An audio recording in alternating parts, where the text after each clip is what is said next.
Hi friends, రామాయణంలో అత్యంత శక్తివంతమైన యోధుల గురించి మాట్లాడితే శ్రీరాముడు, లక్ష్మణుడు, హనుమంతుడు, రావణుడు పేర్లు వెంటనే గుర్తుకు వస్తాయి. కాని వీరందరినీ సవాలు చేసిన ఒక మహాయోధుడు ఉన్నాడు. అతనే రావణుడి కుమారుడు ఇంద్రజిత్. అసలు పేరు మేఘనాదుడు. మేఘనాదుడు రావణుడు మండోదరి దంపతులకు జన్మించాడు. చిన్నప్పటి నుంచే వేదాలు, శాస్త్రాలు, దివ్యాస్త్రాలు, యుద్ధ విద్యలను అభ్యసించి అసాధారణమైన యోధుడిగా ఎదిగాడు. అతని పరాక్రమం చూసి దేవతలు కూడా ఆశ్చర్యపోయేవారు.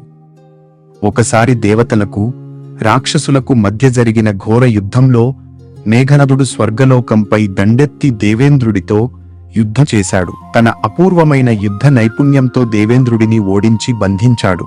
అప్పుడు బ్రహ్మదేవుడు ప్రత్యక్షమై దేవేంద్రుడిని విడుదల చేయమని కోరాడు. మేఘనాదుడు బ్రహ్మదేవుని మాటను గౌరవించి దేవేంద్రుడిని విడిచిపెట్టాడు. అతని అపారమైన పరాక్రమాన్ని మెచ్చిన బ్రహ్మదేవుడు ఇంద్రుడిని జయించినవాడు అనే అర్థంతో ఇంద్రజిత్ అనే బిరుదును ప్రసాదించాడు. బ్రహ్మదేవుడు ఇంద్రజిత్కు అనేక వరాలు కూడా ఇచ్చాడు. అతడు అదృశ్యంగా యుద్ధం చేసే శక్తిని పొందాడు.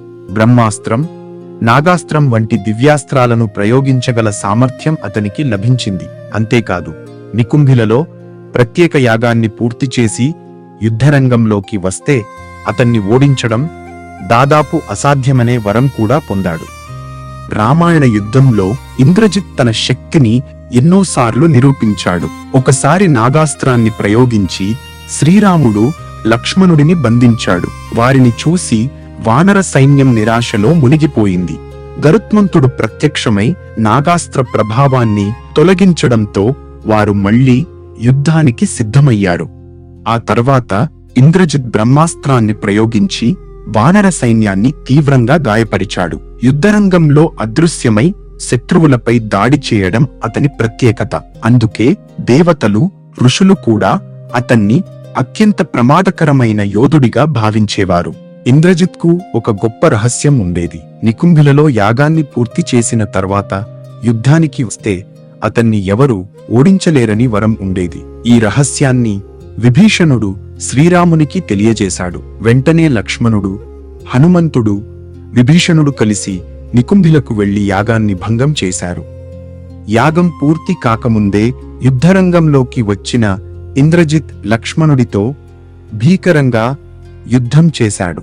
ఇద్దరి మధ్య జరిగిన పోరాటం రామాయణంలోనే అత్యంత గొప్ప ద్వంద్వ యుద్ధాలలో ఒకటిగా చెప్పబడుతుంది. చివరకు లక్ష్మణుడు ఇంద్రాస్త్రాన్ని ప్రయోగించి ఇంద్రజిత్ మరణ వార్త విన్న రావణుడు తీవ్ర విషాదంలో మునిగిపోయాడు. తన రాజ్యానికి రక్షణగా నిలిచిన గొప్ప యోధుడిని కోల్పోయానని విలపించాడు. తన కుమారుడి మరణమే తన ఓటమికి నాంది అని అప్పుడే గ్రహించాడు. ఇంద్రజిత్ గురించి మాట్లాడేటప్పుడు చాలా మంది తండ్రిని మించిన తనయుడు అని అంటారు. దీనికి కారణం అతని అసాధారణ యుద్ధ నైపుణ్యం, దేవేంద్రుడిని జయించిన ఘనత, దివ్యాస్త్రాలపై అపారమైన పట్టు. అయితే రావణుడు మహాజ్ఞాని, శివభక్తుడు, పరాక్రమశాలి రాజు. కాబట్టి తండ్రిని మించిన తనయుడు అనేది రామాయణంలో వచ్చిన బిరుదు కాదు. ఇంద్రజిత్ యుద్ధ సామర్థ్యాన్ని ప్రశంసిస్తూ తరువాతి కాలంలో ఉపయోగించిన అభివ్యక్తి. ఈ కథ మనకు ఒక గొప్ప సందేశాన్ని ఇస్తుంది. ప్రతిభ, శక్తి, జ్ఞానం ఎంత ఉన్నా అవి ధర్మం కోసం ఉపయోగపడాలి. అధర్మం కోసం ఉపయోగించిన శక్తి ఎంత గొప్పదైనా చివరికి ఓటమి తప్పదని ఇంద్రజిత్ జీవితం మనకు బోధిస్తుంది.